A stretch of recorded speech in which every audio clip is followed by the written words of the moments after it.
This is a story that the ancient Egyptians predicated their society on. And to understand this story, the first thing you have to know is what the characters were. And these characters were gods.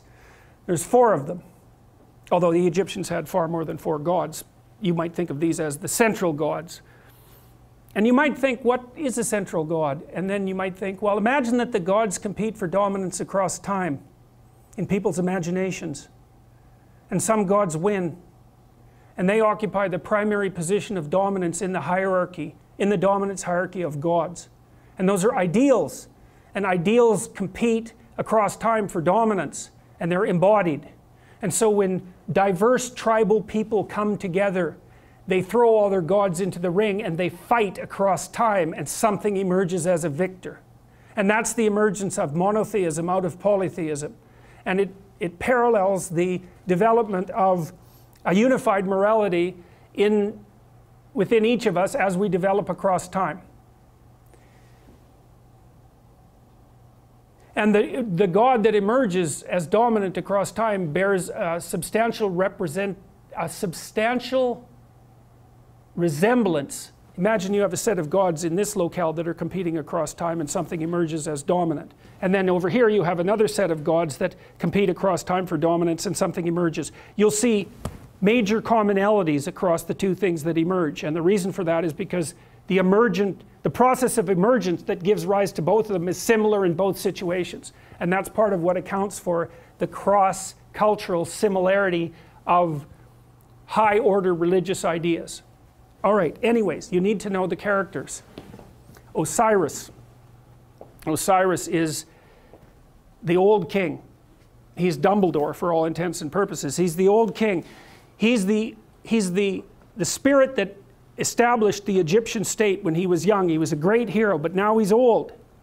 And he's archaic, and he's willfully blind. That's Osiris. He has a brother, Seth. Seth is Set. And Set is Satan, because the word Satan comes from the word Seth and Set via the Coptic Christians. So he's a precursor to the Western idea of Satan. You have Isis. Isis is queen of the underworld, and Isis was the goddess of a religious structure that prevailed across thousands and thousands of years. Isis. And you have Horus. Horus is a falcon. And the Egyptian eye, everyone knows that eye, right? The eye with the open pupil, that's Horus. And Horus is a falcon because falcons can see way better. They can see better than us. They can see better than anything else except for perhaps eagles. And they fly above everything. Zazu in Lion King is Horus, right? And Mufasa is Osiris. And Scar is Seth. And there's no specific representation of Isis, but the closest there is in that story is probably the Queen of the Hyenas that's played by, who's the actress? Yes, Whoopi Goldberg, that's right, because she's like the queen of the underworld, right? She's the queen of the hyenas that live out among the death. But, okay, anyways, Seth, Osiris, Seth, Isis, and Horus. Here's how the story goes. Osiris is a great king. He established the Egyptian state. You could think about him as the embodiment of Egyptian custom and tradition. You could think about him as the thing that the pyramid represents. All right? But he was great when he was young, but he's not young anymore. He's old, and he's willfully blind. And what that means is that he doesn't see what he could see. He refuses to see what he could see. Why is Osiris old and willfully blind? Because that's what culture is.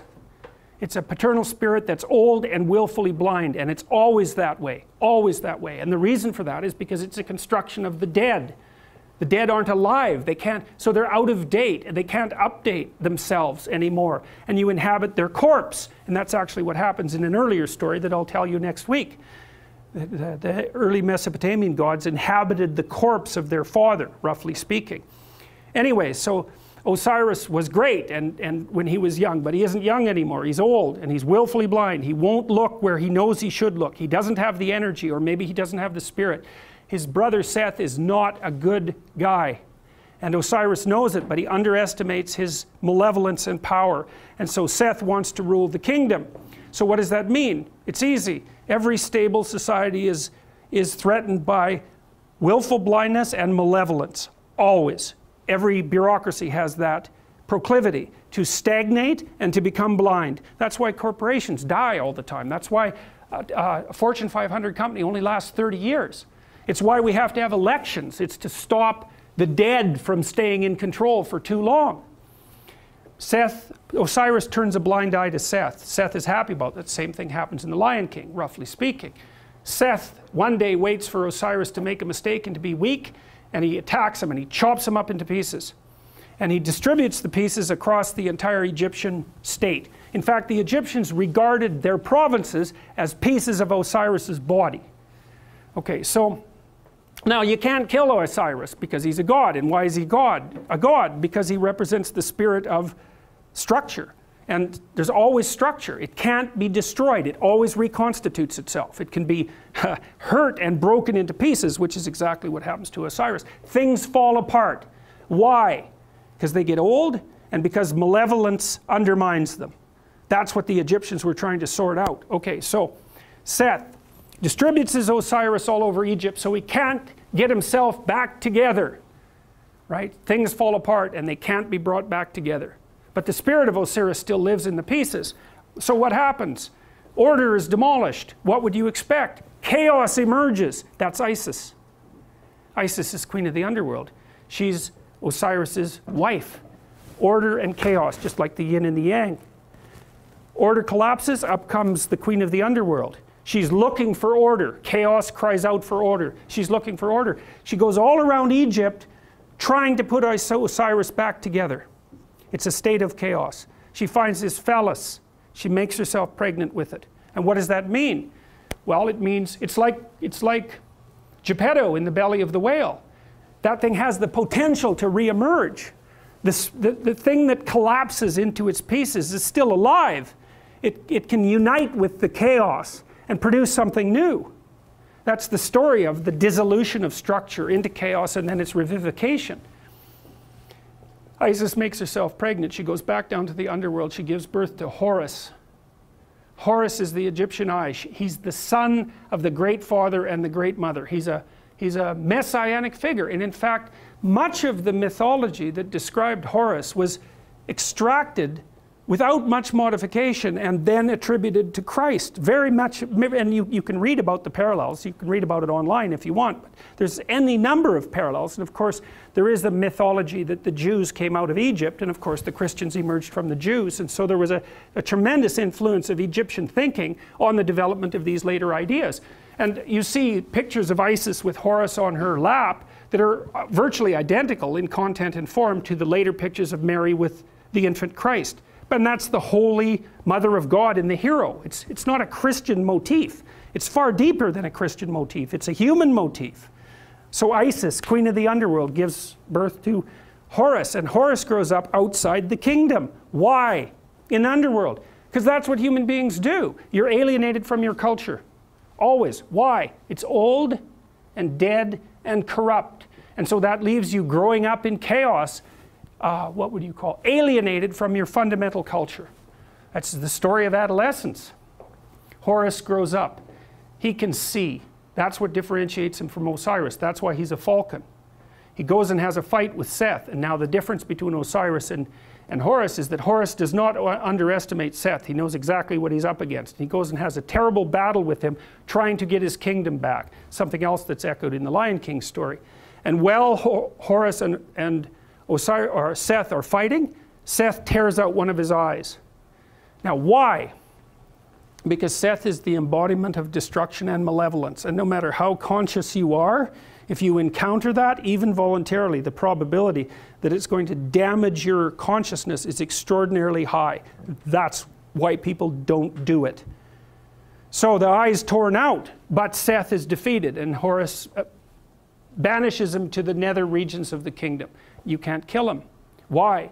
Because the malevolent, destructive force that threatens states never dies. It's always there. You can only remove it temporarily. Now Horus is king. Pharaoh, king, God. He's got his eye, and so you think, well, he's going to just pop that back in his head, and then he's going to be able to lead, he's going to be able to take his place at the uppermost pantheon of gods properly. But that isn't what he does. He takes his eye and he goes back to the underworld, just like Pinocchio going into the depths to rescue Geppetto. And down there is the spirit of Osiris, who's extant as a kind of half-dead ghost. And he gives Osiris his eye. Now Osiris can see. So what does that mean? You go down into the chaotic, when threatened by malevolence, even to the point of damage to your consciousness. You go down into the chaos and you find the dead spirit of your tradition and you give it vision. And so, provided with vision, Osiris regenerates, and then Osiris and Horus go back up to the world, linked together and rule jointly. And the Egyptians believed that the Pharaoh, who had an immortal spirit, was the embodiment of the conjunction of Horus and Osiris. And that's what gave him sovereignty. And so you think about how brilliant that is. The Egyptians are trying to puzzle out who should lead, who should be Pharaoh, and what do you have to be if you're going to be Pharaoh in order for things to work. You have to be awake to malevolence and chaos, and you have to embody your tradition. And that puts you at the highest pinnacle of the dominant structure. And that's the same as, it's the same thing. It's the same thing as the battle between the gods across centuries or eons and the emergence of the highest possible moral virtue as a consequence of that competition. It's the eye on the top of the pyramid, right? It's, you know, in the Washington Monument, there's a cap on the Washington Monument.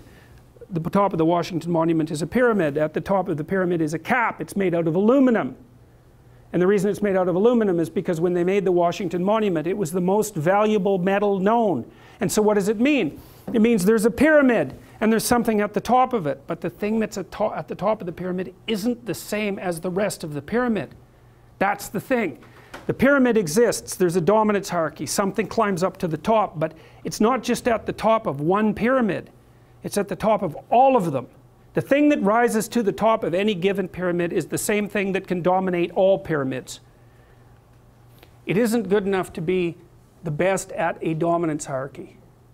What you want to be is the best at the set of all possible dominance hierarchies. Right. And that's the thing that's gold at the top of the pyramid. And that's the eye. That's what the Egyptians figured out. And what does that mean? It means the thing that puts you at the top is attention. Pay attention. Keep your eyes open. It's not the same as thinking. It's not the same thing. It's like watching. And the thing about human beings is we can see. We can see better than any other creature except birds of prey. And so our capacity to see is in fact what we use in the world. Our brains are actually organized around vision, unlike most animals. Their brains are organized around smell, not us. We can see. We stand upright so we can see a long distance. And in our ability to see is what saves us and what saves our communities. And that's what these stories are trying to portray. And you might say, well, why didn't people just say so? And the answer to that is because they didn't know. It took a long time to figure it out. Forever. It's taken forever to figure it out. It's part of what I hoped when I wrote this book, and part of the reason that I'm teaching it is because it seems to me that it would be useful for everyone to actually understand this instead of just having it told as a story. It's like, that's great, man. Yes, you need the story. But why not also just understand it? So that's what we're trying to do. We're trying to understand this. So that's good enough for today.